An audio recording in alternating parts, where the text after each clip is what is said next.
सत्संग में आना क्यों जरूरी है और सत्संग क्यों जरूरी है। सबसे पहले यह जानना जरूरी है सत्संग का मतलब क्या है।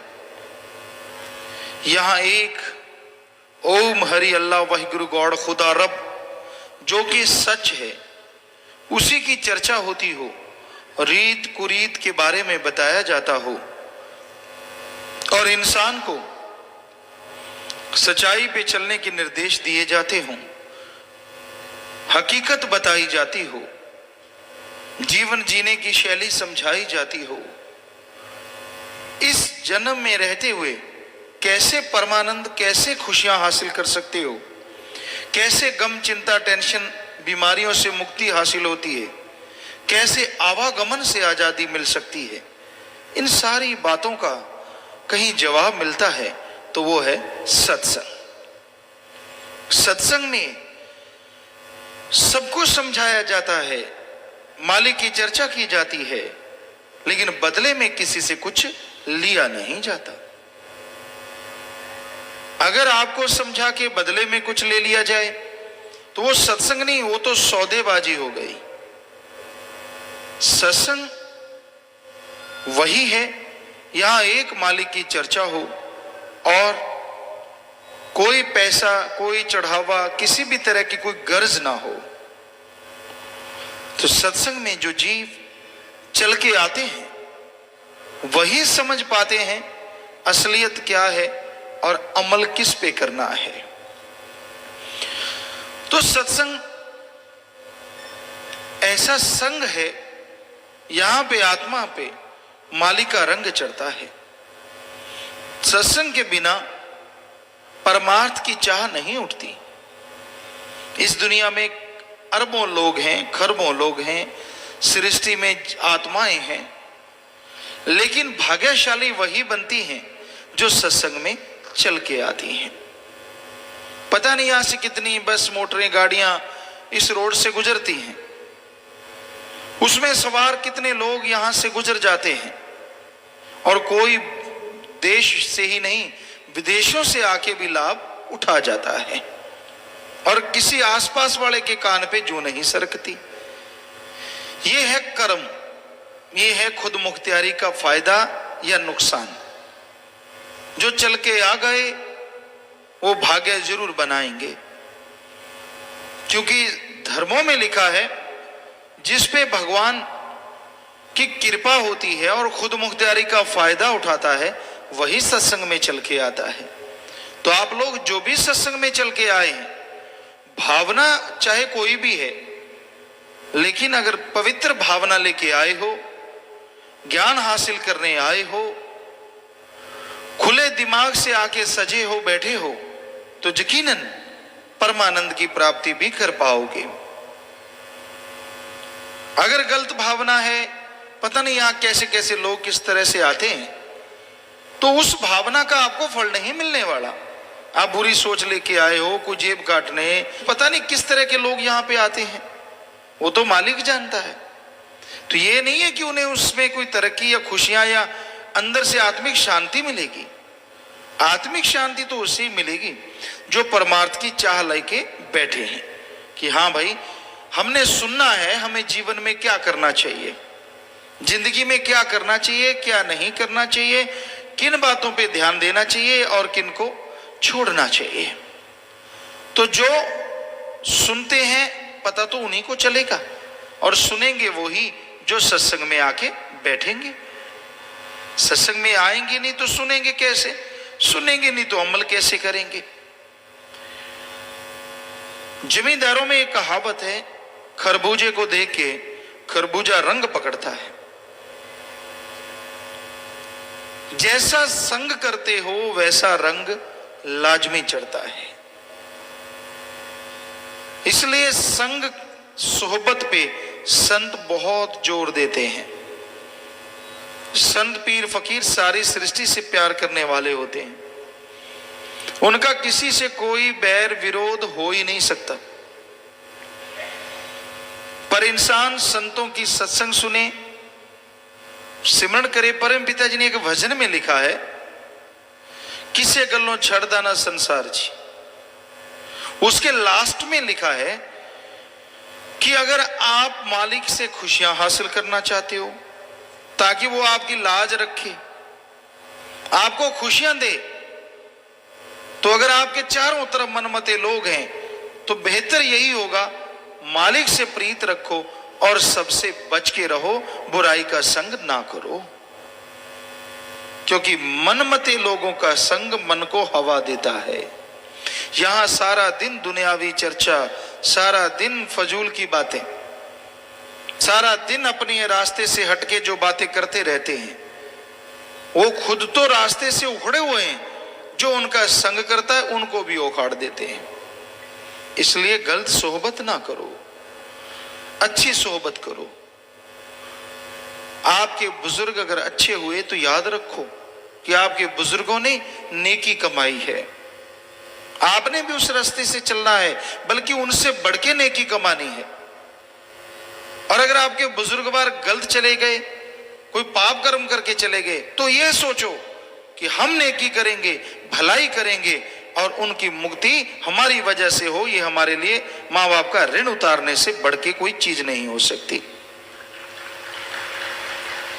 तो हमेशा ये दो बातें लेके चलो, जिनके माँ बाप बुजुर्गवार, बाप दादा परदादा मालिक की भक्ति में, इबादत में समय लगा गए, ओढ़ निभाई, मालिक से चर्चा करते हुए दुनिया में नाम कमा गए कि हाँ भाई मालिक के प्यारे थे, कोई जिक्र करता है तो आप उनसे बढ़ने की कोशिश करो कि हम भी नेकी भलाई में उनका नाम डुबोएंगे नहीं, बल्कि उनसे बढ़ के आगे जाएंगे।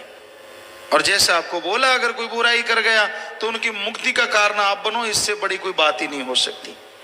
हर हाल में अच्छे काम करो, हमारा कहने का मतलब भले कर्म करो, और भले कर्म के लिए आपको शक्ति मिलेगी प्रभु के नाम से। और नाम का तरीका सत्संग में ही मिलता है। नाम का सुमरन किया करो, भक्ति करो, कभी मन और मनमते लोगों के कहने के अनुसार ना चलो। मन लुटिया डुबो देता है, मन गुमराह कर देता है, मन बर्बाद कर देता है। हमने ये देखा है कि इंसान को कितना भी कुछ संत पीर फकीर बता दें, जिसका मन अहंकारी होता है कई बार नहीं मानता। मैं तो करके देखूंगा, जो होगा सो देखा जाएगा, होने दो जो होता है। होता फिर क्या है, सारी जिंदगी वो इंसान रोता है, तड़फता रहता है, व्याकुल रहता है। बहुत लोगों को आजमा आजमा के देखा कि बेटा ऐसे कर्म ना करो, नरक में जाओगे, दुखी होगे। जो माँ बाप, जो संगी साथी कहते हैं ना मैं तेरा हूं, साथ छोड़ जाएंगे, परेशान होगे, दुखी होगे, नरक भोगोगे। हट जाओ, मान जाओ, भक्ति करो, इबादत करो। कईयों ने माना, कईयों ने नहीं माना। और अब वो रो रो के बताते हैं कि पिताजी बड़ा बुरा हाल है, बुरा हश्र हो गया। तो संत तो रोकते हैं कि भाई सामने दलदल है, मत पढ़ो मत पढ़ो मत पढ़ो। आगे इंसान की मर्जी, वो कहता है मैं तो देखूंगा, देखेंगे जो होगा। अब दलदल में क्या देखोगे भाई, दलदल में तो एक कदम रखा तो नीचे, दूसरा रखा नीचे, जितनी निकलने की कोशिश करोगे उतने धंसते चले जाओगे। दलदल चीज ही ऐसी होती है, जितना खुद का प्रेशर आप मारोगे उतना जल्दी जाओगे नीचे। तो छटपटाते रहोगे, तड़फते रहोगे, व्याकुल रहोगे। क्यों क्यों मन के पीछे बर्बाद होते हो? मन की ना सुनो। ऐसे ऐसे लोगों को देखा। बेपरवाह जी के समय भी एक सज्जन आए, नशा नहीं छोड़ रहे थे। एक बार माफी, 2 बार, 3 बार, चौथी बार बेपरवाह जी ने फरमाया भाई इस बार अगर पी तो हो सकता है तेरी मौत ना हो जाए, बचना। अब इससे स्पष्ट क्या कोई और शब्द हो सकता है? नहीं माना, जैसे पी और खत्म। परिवार वाले बहुत रोए। वो तो पछताने के लिए बचा ही नहीं, पीछे छोड़ गया सारे परिवार को पछताने के लिए, रोने के लिए, तड़पने के लिए। सो कहने का मतलब संत तो बहुत समझाते हैं, पर ये आबो हवा ऐसी है, घोर कलयुग का समय है, भयानक कलयुग, काल यौवन पे है। यहां लोगों को संतों की बात अच्छी नहीं लगती, मन की बातें अच्छी लगती हैं। बुरी बातें अच्छी लगती हैं और बुराई की तरफ लोग बढ़ते हैं। तो संत हमेशा सिखाते हैं, वो आपके दुश्मन नहीं अगर आप बुरा कर्म कर रहे हैं, आपको बुरा लगता है, छुप छुप के बुरे कर्म करना, निंदा चुगली बुराई गाना, संतों को ये चीज बुरी लगती है, तो वो समझाते हैं आप थोड़ी ना बुरे लगते हैं, आप जो बुराई कर रहे हैं वो बुरी है। और संतों को दुख होता है कि अगर इस बुराई से जुड़े रहे तो आपकी लुटिया डूब जाएगी, बेड़ा गर्क हो जाएगा, आप तबाहो बर्बाद हो जाएंगे। उनको दर्द है कि नहीं भाई कोई ऐसा ना हो, कोई बर्बाद ना हो। दूसरी की थाली में लड्डू बड़ा नजर आता है, ये हमेशा होता है। छोटे छोटे बच्चे होते हैं, आप भी छोटे रहे, हम सब लोग छोटे रहे, तो कईयों को तो दूसरों की दाढ़ी मूंछ देख के बड़ों की ये होता है यार मेरे कब आएगी। बड़ा होता है बच्चों में ऐसा, हमने देखा, बोलते यार मेरे आ जाए ना जल्दी, और जब आ जाती हैं फिर कहते हैं यार ये काटने का बड़ा स्यापा हो गया। या कई बैठे हैं सुबह सुबह लग जाते हैं झांकसी बना के, दे तेरे की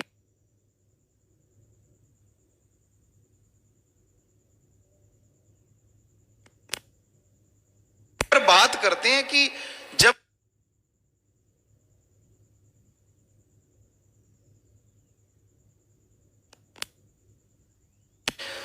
मतलब ये है कि आदमी को शांति तो आती नहीं, संतुष्टि तो आती नहीं। अब जब पढ़ते हैं तो बच्चों को ये होता है यार बकरी चराने वाला बढ़िया है, बाहर खुला घूम रहा है, देखो कितनी मजे हैं उसके, जिधर मर्जी बैठ जाए, जिधर मर्जी चला जाए, मौज कर रहा है, मौज देखो। और वो खुद क्योंकि कमरे के अंदर बंद बैठे होते हैं, बुरा हाल होता है यार ये अच्छे हैं जो बाहर घूम रहे हैं। और जब बड़ा होता है, आता जाता कुछ नहीं, सामने वाला कुछ बोलता है, इंग्लिश में बोल गया या कुछ ऐसे पढ़ाई में कुछ कर गया, तब मोर रोता है, ओहो। फिर माँ बाप को गालियां देता है, आपको तो पता था, मैं तो जैसा था। ये अपने पे दोष नहीं लेना। तो संत बहुत समझाते हैं ये बकरी चराने वाला गडरिया काल है, बचो काम वासना क्रोध लोभ अहंकार से। पर ना जी, राम नाम के दायरे में तो ले यहाँ बैठे फंसे, वो देखो मजे ले रहा है, वो देखो कैसे कपड़े, वो देखो कैसा है, वो देखो क्या पहन रखा है, इत्यादि इत्यादि। ये नहीं पता कि इस पहनने में बड़ा मोल चुकाना पड़ता है। इंसान का मन है बस बहक जाता है, फिर बहकता ही चला जाता है, क्योंकि उसको रोकने का तरीका तो एकमात्र सुमरण है, भक्ति है, इबादत है। वो तो करनी नहीं, इधर उधर की बातें छोड़ते रहना है। सुना तेरा क्या हाल है, कैसा रहा, कैसा लग रहा है, अरे तेरे को क्या, तू अपना सुमरण कर ले, भक्ति कर ले, मालिक तुझे खुशियां बख्श देगा। पर ना जी, अंदर बस एक बच्चा जो बन जाता है ना, तो आदमी को तंग करता रहता है। और कहते हैं ना, एक पंजाबी में कहावत है, बापू बापू कहंदे सी बड़े सुखाले रहंदे सी, जद बापू अखवाया बड़ा ही दुख पाया। और जब तक बच्चे होते हैं तो ऐसा लगता है यार बड़े कब, ये सारे रोब मारते रहते हैं। और जब बड़ा हो जाए, तो जब बच्चे हो जाए मामले पड़ जाते हैं, फिर ये कर वो कर, आंख पे हाथ मारने का भी टाइम नहीं रहता कि धो लें सुबह सुबह, सारा सामान वैसे लेके घूमते रहते हैं।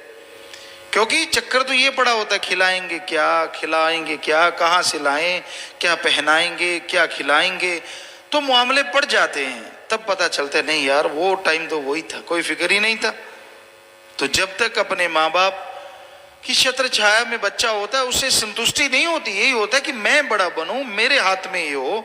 और जब खुद के हाथ में आता है, कहते यार कहाँ पंगा ले लिया, पहले बढ़िया था, कोई टेंशन नहीं, कोई चिंता नहीं, खा लिया पी लिया सो लिए बस। तो ये मन जालिम है, आदमी को बहकाता रहता है, भरमाता रहता है, नए नए सब्ज बाग दिखाता रहता है। तो सत्संग में समझाया जाता है कि भाई संतुष्टि पैदा करो, संतोष धन, और वो आएगा राम नाम से, प्रभु की भक्ति से। संतुष्टि होती है कि आपका जो रास्ता है अगर अच्छा नेक है उस पर चलते जाओ, आपके पास जो साजो सामान है उससे खुशियां हासिल करो, दुनिया का भला करो। और जो आपके पास सामान नहीं है उसके लिए कड़ा परिश्रम करो, मेहनत करो, ना कि टेंशन या चिंता करो। तो संत जीवों को समझाते रहते हैं, संत शिक्षा देते रहते हैं। आगे जीव की मर्जी, माने ना माने वो उसकी मर्जी है। कई बार मन इतना ढीठ हो जाता है कईयों का कि वो मानने नहीं देता कि मैं सही हूं, बस जो मर्जी ज्ञान दे दो। चिकना घड़ा, चिकना घड़ा उसे कहते हैं जो जिसके ऊपर कोई असर ही ना हो। आप किसी घड़े पे घी लगा दो, तेल लगा दो, पानी डालते रहो, एक बूंद नहीं जाती। और जिसपे नहीं होता उसमें सारी कच्चा घड़ा होता है, काफी पानी उसमें समा जाता है। तो कहने का मतलब, जब संत पीर फकीर ज्ञान करते हैं, कईयों का मन चिकना घड़ा बन जाता है, पढ़ के कड़ना। वो अपने आप को समझते हैं हम रूहानियत को बहुत जानते हैं, बड़ी सत्संगें सुन ली, बड़ा ज्ञान है जी, हमें सब पता है, ऐसा ही होता है, ऐसा ही चलता है, इत्यादि इत्यादि बातें कर करके परमपिता ने एक भजन में लिखा, जीव का बेड़ा करते गर्क, और ऐसा करने से जीव को भोगनी पड़ती नरक। फिर यहां भी नरक और आगे भी नरक। मालिक से उसकी औलाद को दूर करना, भक्ति करने वाले को हटाना, इससे बड़ा पाप आत्मघाती महापापी हो सकता है, लेकिन उसके बराबर का ये पाप है। क्योंकि आप भी आत्मा का घात करते हैं। आप किसी राह चलते हुए को, मालिक की भक्ति इबादत करने वाले को अगर हटाते हैं, हालांकि गलती उसकी भी है कि वो मनमते की बात में क्यों आया, पर आप अगर ये जोर लगाते रहते हैं कि ये उखड़ जाए, हट जाए, तो आप पे लाखों करोड़ों बार लानत है। किसी को भक्ति में लगाना सैकड़ों गौ पुण्य करने से बढ़ के लाभ है, और भक्ति करने वाले को हटाना ये अपने आप का घात करने से बढ़ के पाप है। इसलिए आपका फर्ज है भक्ति इबादत करने वालों को उस रास्ते पे चलने के लिए हिम्मत देना कि शाबाश भाई, शाबाश, हिम्मत करो, मालिक के रास्ते पे चलो, भगवान के रास्ते पे चलो। जो सुन के अमल कर ले, मान ले, समझो आपने बहुत खुशियां हासिल कर ली, गिरे हुए को उठाने के बराबर। तो ये फर्ज है आपका कि कभी किसी को गलत रास्ते पे चलते हुए खुश ना हो। अपने आप को सुधार सकते हो तो शाबाश, राम नाम के द्वारा, भक्ति इबादत के द्वारा, सत्संग के ज्ञान के द्वारा, नहीं तो किसी को बिगाड़ो ना, वरना ऐसी मार पड़ेगी, ऐसी मार पड़ेगी, कुरलाते रहोगे और खुशियां नहीं मिलेंगी। संत तो कर्मों का फल बताते हैं कि ऐसा कर्म करोगे तो ऐसा होगा, किसी को बद्दुआ या शराफ नहीं देते। तो भाई संतों के वचनों पे अमल करो। सत्संग में संत सबका भला मांगते हैं। सत्संग में ये नहीं देखा जाता कि ज्ञानवान आया है या अज्ञानी, धर्मात्मा आया है या पापात्मा। सत्संग में तो राम की, ओम की, अल्लाह वाहिगुरु गॉड की चर्चा की जाती है, उसका ज्ञान दिया जाता है। आगे जीव के कर्म, उस ज्ञान को सुन के अमल करता है या सुन के छोड़ देता है। अगर उस ज्ञान को सुन के अमल कर ले तो जन्मों जन्मों के पाप कट जाते हैं, आवागमन से मुक्ति मिलती है, जीते जी परमानंद की प्राप्ति हो सकती है। और अमल नहीं करता तो कर्मों का फल भोगता है, दुखी होता, परेशान होता रहता है। तो भाई सत्संग में आते हो, सुना करो, सुनते हो, अमल किया करो, फिर फल ना मिले तो कह देना फकीर झूठ कह रहा है, लानत भेजना। पर ऐसा कभी ना हुआ और ना कभी होगा, क्योंकि जो सुन के अमल करते हैं उन्हें ना अंदर कमी रहती है और ना बाहर कमी रहती है। अंदर बाहर से माला माल हो जाते हैं। पर अगर कोई सुन के अमल ना करे तो गुरु पीर फकीर क्या करे, गुरु विचारा क्या करे, जा सिखण में चूक। टीचर लेक्चरर तो पढ़ाते हैं, गेमों में कोच ट्रेनिंग देते हैं, प्रैक्टिस करवाते हैं।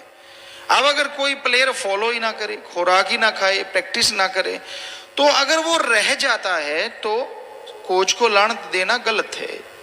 खुद उसके अनुसार चला नहीं, इसलिए वो आगे नहीं जा पाया।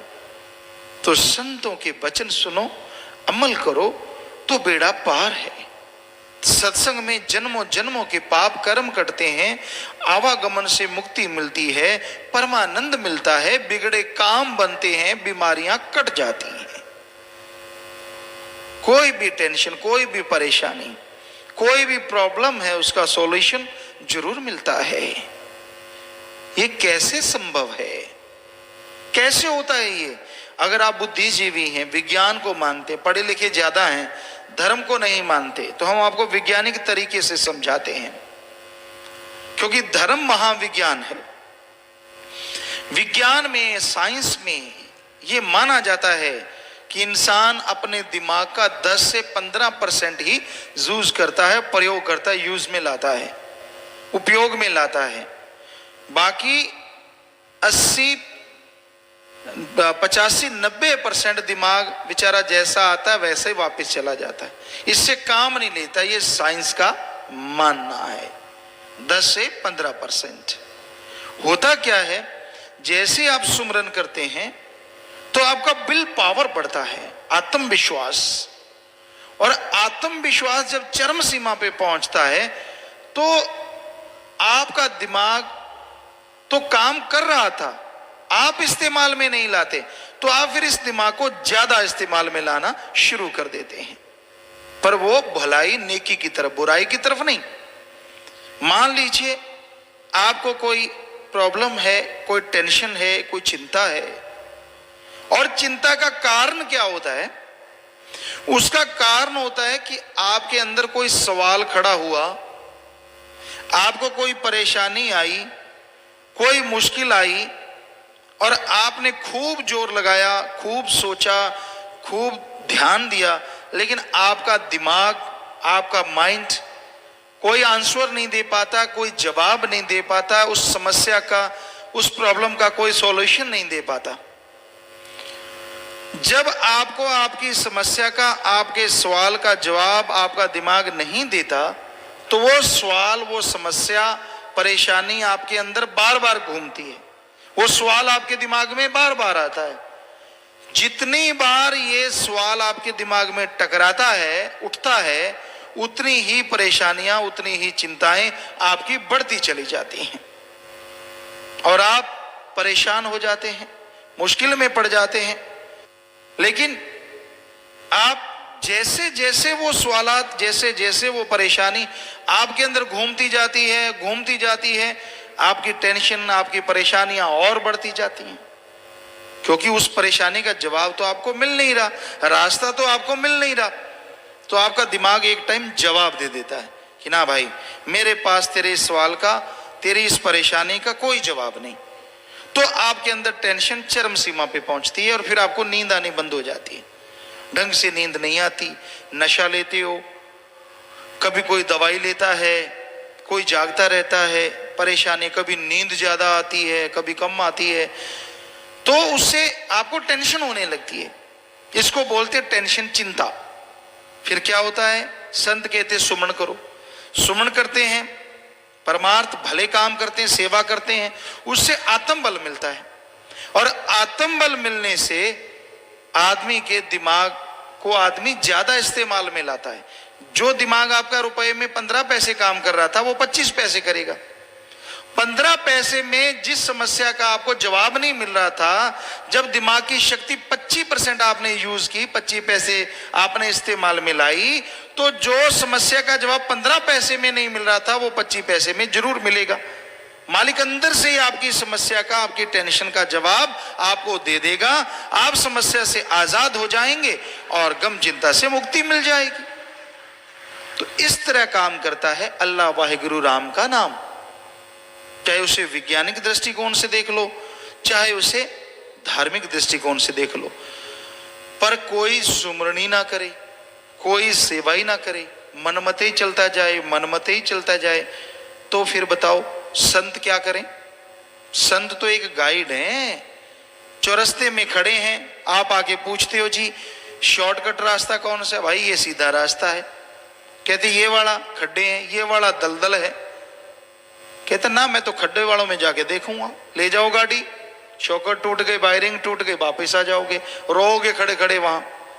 सीधे वाले पे कोई चल पड़ा कि हाँ भाई संत कहते हैं यार चलो सीधे चलते हैं तो भला होना ही होना है, तो लेकिन चलते नहीं लोग, जितना मर्जी समझा लो। यहां आपको ज्ञान देते हैं, सारे ऐसे नहीं हैं। लगभग हमारे ख्याल से 90-95% लोग सुनते हैं और अमल भी करते हैं, पर वो जो 5-4% होते हैं जो रोज सत्संग में आना, रोज सुनना, फिर जाके मन की गुल्ली डंडा खेलना, उनका हश्र बुरा होने वाला है। ये दिख रहा है हमें। हम तो वो चीज कहते हैं, हमारे तो यहाँ कोई होता ही नहीं, कोई ट्रेनिंग लेके नहीं आते, कोई सोच के नहीं आते कि बोलना क्या है। जो सतगुरु को मंजूर वो बुलवा लेता है। अब माइक कब का लगा होगा, यहाँ पड़ा होगा, इसको क्या पता मैंने क्या बोलना है। ये तो बेचारा एक पुर्जा है, खड़ा है वैसे माइक की तरह। हम है भाई, खाक है, चौकीदार है। वो मालिक जैसा ख्याल देता है, यहाँ कोई ऐसे लोग होते हैं उनसे जो भावनाएं आती हैं उनका जवाब मिलता रहता है। तो यही हकीकत है, ये वास्तविकता है। उनका बुरा कर्म आ चुका है, उनके बुरे कर्म। कई कहते हैं यार रोज सत्संग सुनने वाले का भी बुरा कर्म आ सकता है। जी हाँ, रोज सत्संग सुनने का आत्मा को फल मिलेगा अगली दरगाह में, लेकिन अगर सुन के अमल नहीं करता, बल्कि क्यों किंतु परंतु ये वो कांट छांट लगा रहता है, तो वो तो अपनी बेड़ी में आप छेद कर रहा है। फिर इसमें सत्संग क्या करे? सत्संग सुन के बिना चूंच रहा के जो मान ले, फायदा तो उसका होने वाला है ना। नहीं मानता, सारा दिन उल्टी उल्टी चीजें करता रहता है, मन मते चलता रहता है, तो सत्संग का फल कहां से मिलेगा? तो भाई संत वो कहते हैं जो उन्हें दिखता है, आप नहीं देखते, आप नहीं समझते। एक छोटा बच्चा समझता है क्या कि कौन सी चीज हाथ में पकड़ने वाली, कौन सी नहीं? क्या छोटा बच्चा समझता है क्या कौन सी चीज खाने वाली, कौन सी नहीं? जो 1-2 महीने के बच्चे होते हैं, उसको आप खूबसूरत पेन दे दो, क्या करेगा? वो मुंह में डालेगा, यार खाने वाली बड़ी सुंदर चीज है। उसका दिमाग एक ही चीज पे टिका हुआ है। जो मर्जी दे दो जी, आप कुछ भी दे दो, जहर दे दो, दिखेगा वाह बड़ा सुंदर है भाई, मुंह में डालूंगा। कोई भी चीज पकड़ाओगे सीधा मुंह में लेके जाएगा, क्योंकि उसे पता नहीं है। तो उसी तरह आप जब तक 10वां द्वार खोलते नहीं, आप रूहानियत में बहुत छोटे बच्चे हैं। संत इसलिए हमेशा संभाल रखते हैं। माँ को अपने छोटे बच्चों का फिक्र होता है, वो संभालती रहती है। ऐसे संतों को मालिक की औलाद का फिक्र होता है, वो उसे संभालते रहते हैं कि भाई ये अभी तक वहां तक तो पहुंचा नहीं, तो वो बताते रहते हैं तुझे तो हर चीज ही अच्छी लगती है। जो चीज कहेगा ना, ये कैसे गलत, वो कैसे गलत, ये भी सही, वो भी सही, फला भी सही, पर संत बताते ना बेटा ये सही नहीं है, ये अमृत समान तेरे लिए माँ का दूध है, बाकी सब जहर है। वो तो संत बता सकते हैं, जिनको दिख रहा होता है। बच्चे को तो दिखता नहीं, बड़े को तो दिखता है ना, माँ बाप को तो उसी तरह संतों को आने वाले समय की या काल की आहट सुनाई देती है कि ऐसे कर्म करने वालों का हश्र ऐसा होने वाला है। जब हो जाएगा तब तड़फने से, क्योंकि फिर मुश्किल हो जाता है कि उस बीमारी, उस परेशानियों से आजाद होना। बड़ा ही मन जाले में आदमी को तंग करके रखता है। वो आने से पहले पहले सुमन करो, भक्ति करो, ताकि वो चीज आए ही ना। इसका रास्ता है, सेवा करो, तन को सेवा में इतना लगाए रखो, भक्ति में इतना लगाए रखो कि फुर्सत ही ना मिले गंदगी के बारे में, गलत सोचने की। जब ऐशो आराम से खाली रहना, खा लिया पी लिया, तो मन हरामी बनेगा ही बनेगा। या तो आप गृहस्थी हैं, काम धंधे में मशगूल हो जाओ, सुमन करो जितना कर पाते हो, सारा दिन मेहनत करो, खाली ना बैठो। खाली मन शैतान का चरखा। सारा दिन मेहनत करो, काम धंधा करो, राम का नाम जपो, और समय निकाल के परमार्थ दूसरों का भला करो। बाल बच्चों के लिए थोड़ा सा समय जरूर दो, और शाम को फिर सुमन करो, भक्ति करो, ताकि शरीर सही रहे, क्योंकि शरीर की जरूरतें हैं। अगर खाली रखोगे तो मन आपको काम वासना की तरफ ले जा सकता है, आप कामी कीड़े बन जाएंगे। सारा दिन उल्टी उल्टी हरकतें, ये कर लूं, वो कर लूं, फला कर लूं, ये डंग वो डंग, तो तरह तरह की बातें आती रहेंगी। या फिर लोभी लालची है तो वो सपने चल पड़ेंगे, ऐसे लूटूं, ऐसे लूटूं, ऐसे करूं, ऐसे कमाऊं, ठगी मारूं, बेईमानी करूं, रिश्वत लूं, फला करूं। तो इसलिए चाहे आप गृहस्थी हैं चाहे त्यागी हैं, गृहस्थी हैं तो काम धंधे में लगी है, त्यागी हैं तो सेवा, जिसके लिए त्याग किया है, दिन रात सेवा में तन को थकाओ, राम नाम जपते रहो, भक्ति में लगे रहो, खाली ना रहो। खाली कोई भी रहता है, मन कब दांव चला जाए कोई भरोसा नहीं। क्या पता क्या आदमी के अंदर होता है। आपको आज यहाँ कोई खड़ा नजर आ रहा है, बैठा नजर आ रहा है, आपको लगता है बड़ा अच्छा भक्त है, क्या पता उसका मन जालिम उस पर कितना छाया हुआ है, ये तो परमात्मा जानता है। कल को क्या पता उसे कब कहां फेंक दे, कब नरकों में धकेल दे, कोई भरोसा नहीं है। भरोसे के काबिल सतगुरु अल्लाह वाहिगुरु राम है या उसका कोई संत पीर फकीर है। बाकी ये मत सोचा करो ये पहुंचा हुआ है, संगत को आम होता है। हम क्योंकि हम भी संगत के रूप में आया करते थे, 1972-73 से आते थे, लगता था यार ये जो पास पास हैं पिताजी के बड़े पहुंचे हुए भक्त हैं, पहुंचे फकीर हैं। जब उनके पास बैठे तो निकला मामला कुछ और ही सुनाने लगे। तो कहने का मतलब ये मत, सभी एक जैसे नहीं होते, हम सबका नहीं कहते, सभी एक जैसे नहीं होते। अच्छे भी होते हैं, जो पास रहता है बहुत नेक भी हो सकता है। कहां दूर से आके बछड़े ने दूध पीना और कहां पास ही लगे रहना, जब मर्जी मुंह मारा, जब मर्जी अमृत चख लिया। पास वाला इस मामले में सबसे आगे होता है। लेकिन अगर वो वचनों पे अमल ना करे तो फिर वो उस चिच्चड़ की तरह भी हो जाता है जो स्तन से लगा रहता है, दूध नहीं पीता, खून चूसता है। दोनों ही बातें हैं भाई, दोनों तरह के लोग होते हैं, सभी एक जैसे नहीं होते।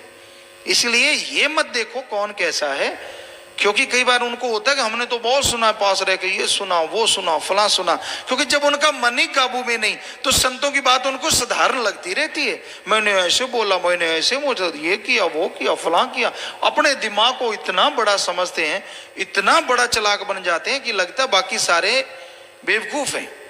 तो भाई आप साध संगत जी आए राम के लिए, पीर फकीर की चर्चा सुनने के लिए, और जब लगा कि संत पीर फकीरों के साथ जुड़ गए आप, मालिक की चर्चा के साथ जुड़ गए आप, तो किसी आदमी के कहने से हटो ना, क्योंकि उसका खुद का मन गुमराह हो गया। वो कहता अब यहां कुछ भी नहीं, पहले क्या था भाई, पहले क्यों जुड़ा। कई ऐसे बैठे महानुभव, जब तक कोई पैसा मिला, जब तक कोई सामान मिला, जब तक उनकी गर्ज पूरी हुई तो कहते यहां सब कुछ है, और जैसे ही गर्ज पूरी यहां अब कुछ नहीं है, अब वो नहीं है। क्यों भाई, अब क्या हुआ, वही संत, वही फकीर, वही चर्चा करने की जगह, और वही राम नाम, और वही अल्लाह, और वही वाहिगुरु, वही ईश्वर। तो कमी उस आदमी में आ गई जो ऐसा बोले जा रहा है, उसका मन उस पे हावी हुआ पड़ा है, उसके कोई प्लानिंग शुरू हो चुकी है, उसके अंदर कोई बच्चा है, या तो धन दौलत का, या जमीन जायदाद का, या लोभ लालच का, या विवाह शादी का, या कोई ना कोई अड़ंगा उसके अंदर जरूर खड़ा हो गया, मन का काल का। इसलिए उसको अच्छा नहीं लगता, इसलिए उसे राम नाम भाता नहीं। और हकीकत ये है, संत पीर फकीर कभी भी बदलते नहीं, वो सबका भला मांगते थे, मांगते हैं, और बढ़ चढ़ के मांगते ही रहेंगे। ये तो जैसा समय आता है उसके अनुसार संत थोड़े सख्त अल्फाज इस्तेमाल में ले आते हैं कि ऐसे नहीं करोगे तो ऐसा होगा, और वो कोई झूठ नहीं होता, डरावा नहीं होता, होने वाली चीज को ही बताते हैं कि तेरे ऐसे कर्मों का फल ऐसा मिलने वाला है, ऐसे कर्मों का फल ऐसा मिलने वाला है। आगे इंसान की मर्जी, वो मान ले तो सुखी है, ना माने। संत तो सुखी मांगते हैं पर सुख मिलता नहीं। तो भाई संतों के वचन सुन के अमल करना सीखो। सत्संग में संत समझाते हैं, लड़ते नहीं, किसी को बद्दुआ नहीं देते, वो तो शिक्षा देते हैं। आपको वो शिक्षा बद्दुआ लगती है तो ये आपके मंद भाग हैं, आपके बहुत ही गिरे हुए भाग्य हैं, आपका मन छाया हुआ है। बेपरवाही ने एक भजन में लिखा है, पैड़ा मन बदली बन छाया, भुल गया गुरु दी गली। कि जब मन बादल की तरह छा जाता है ना, तो जैसे सूरज बंद हो जाता दिखना, उसी तरह संत के वचन, संत, उसकी वाणी, उसकी चर्चा सब अच्छी लगनी बंद हो जाती है। मन बादल बन के छा जाता है, आदमी को अच्छा लगने ही नहीं देता। अगर कोई ऐसी बात, अब आप इतनी संगत बैठे, हमने जो चर्चा की कईयों को बुरी लगी होगी, कईयों ने ये सोचा हाँ भाई हम में ये बुराइयां हैं, हम निकाल देंगे, कमी तो हम में है, संत तो सही कह रहे हैं, बाकी वो सही है। पर कईयों को तो हाँ बस हम पे ही चलता है तबा, हम पे ही चलता है तबा। क्यों चलता है? कभी ये सोचा है? हम का मतलब क्या है कि आप में वो कमियां हैं और आप निकालना ही नहीं चाह रहे, इसलिए हर बार आपको लगता है हम पे चलता है। आप निकाल दो, फिर आपको लगेगा नहीं कि आप पे चलता है। तो कहने का मतलब ढीठ हो जाता है मन, और इंसान को उल्टा उल्टा उल्टा उल्टा पढ़ाता रहता है। ना ना, ऐसा ना सुनो, मन से लड़ा करो, सत्संग सुन के अमल करा करो, ताकि दोनों जहां की खुशियों के हकदार आप बन सको, आवागमन से आजाद हो जाओ, गम दुख दर्द बीमारियां हट जाएं। साईं मस्ताना जी महाराज, जिनका रहमो करम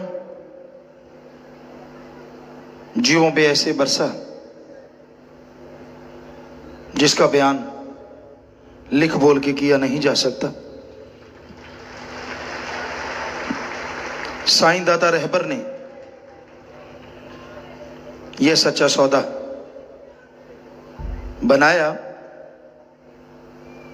जिसमें कोई ऊंच नीच नहीं, कोई अलग से धर्म मजहब नहीं।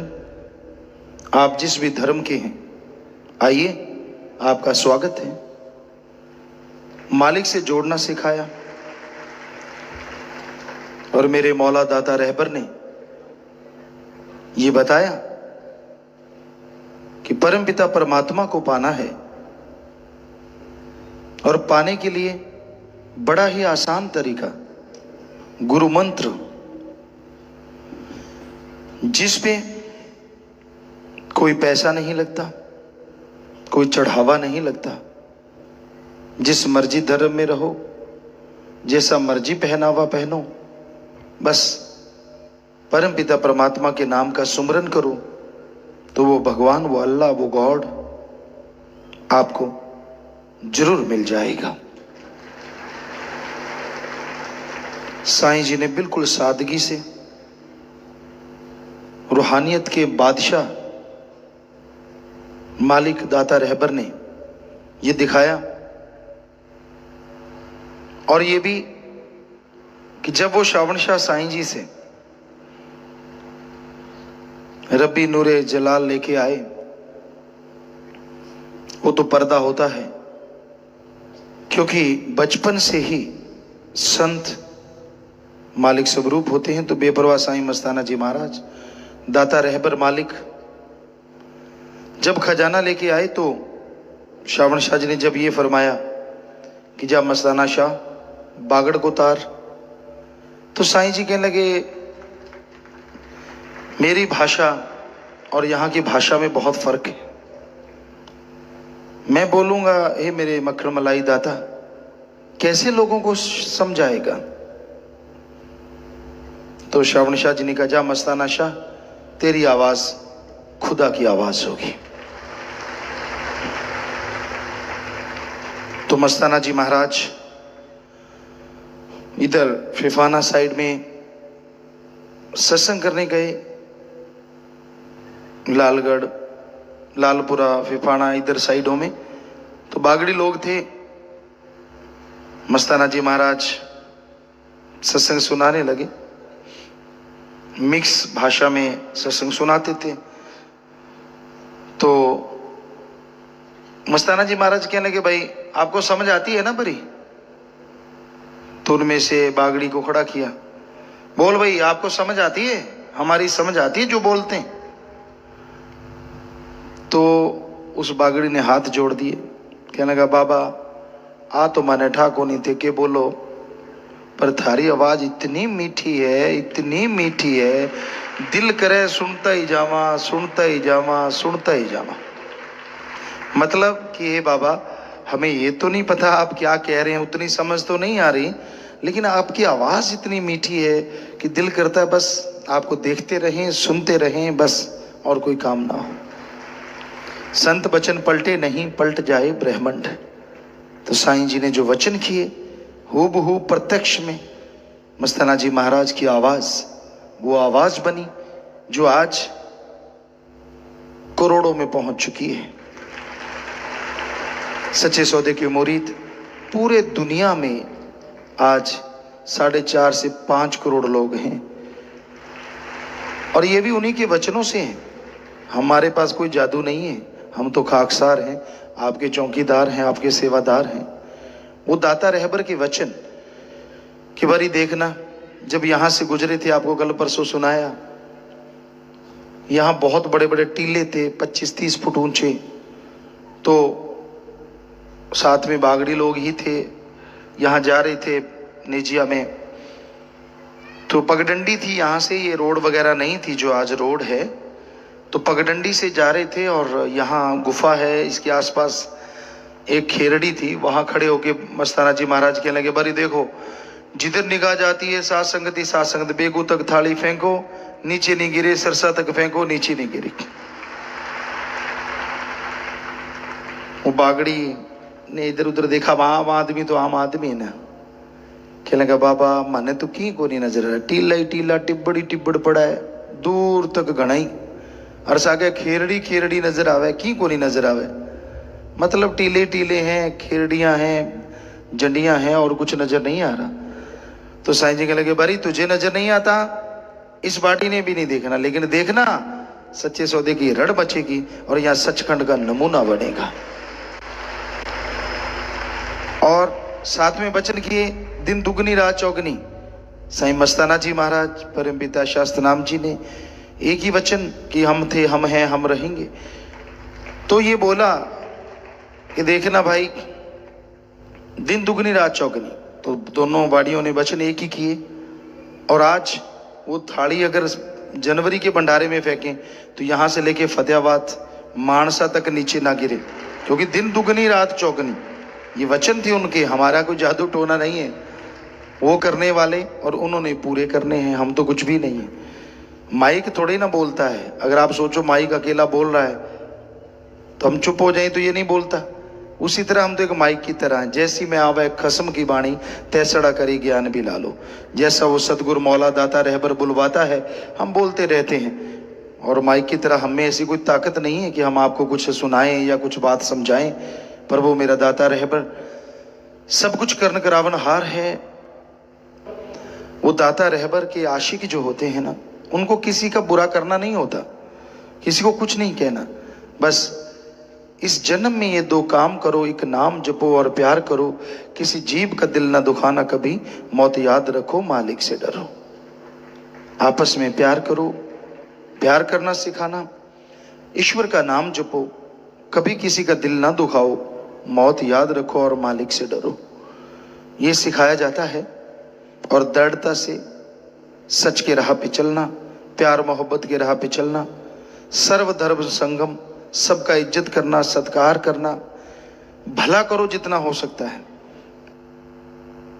आपने देखा है नहीं देखा, हमने देखा, जब हम इस गुरगद्दी पे सतगुरु मौला ने बुलाए उससे पहले की बात है, हम किसी के साथ गए हॉस्पिटल में, पीजीआई चंडीगढ़ में, वो बीमार थे और हमें वो लेके गए कि हमें साथ चलो, हम चल पड़े।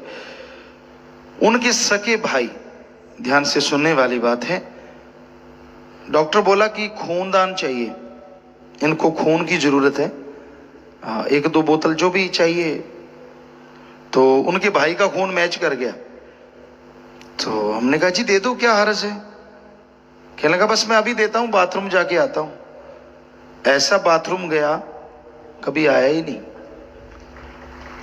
फिर ढूंढा किसी को कि सज्जन को पैसे पूसे दिए, वो खून उपलब्ध करवाया।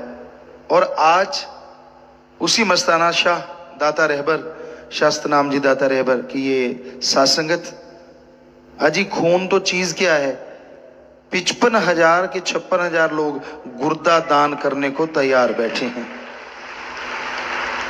किसको फुर्सत है? क्या आप ये मानेंगे कि all India institute medical science Delhi के डॉक्टर प्रोफेसर सुपर स्पेशलिस्ट हाथ में झाड़ू लेके टॉयलेट साफ कर रहे हो?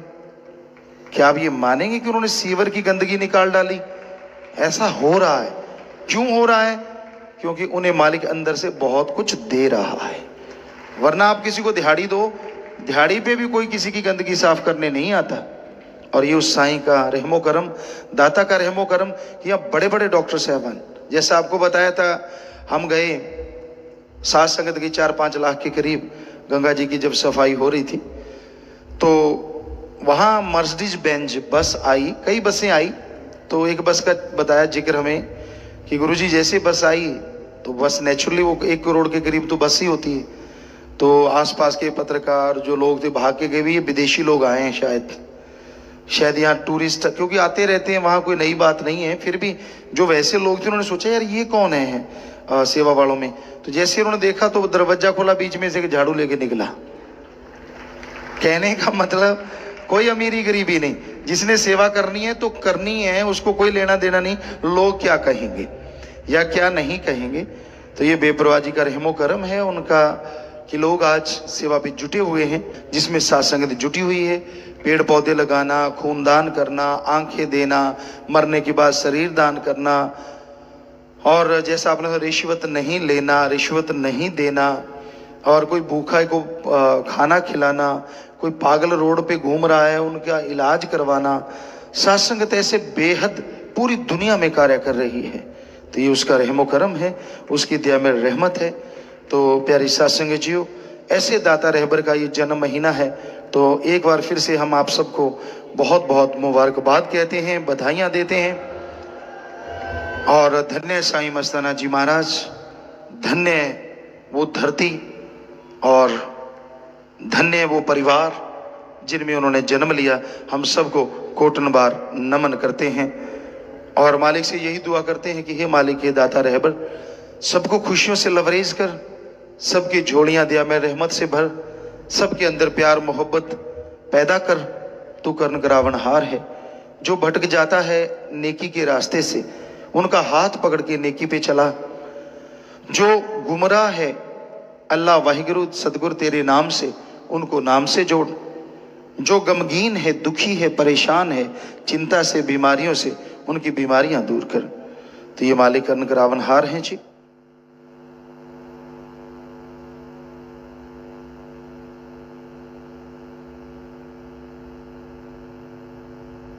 साईं मस्ताना जी महाराज के पाक पवित्र अवतार मां की खुशी में साध संगत निम्नलिखित पर्ण करना चाहती।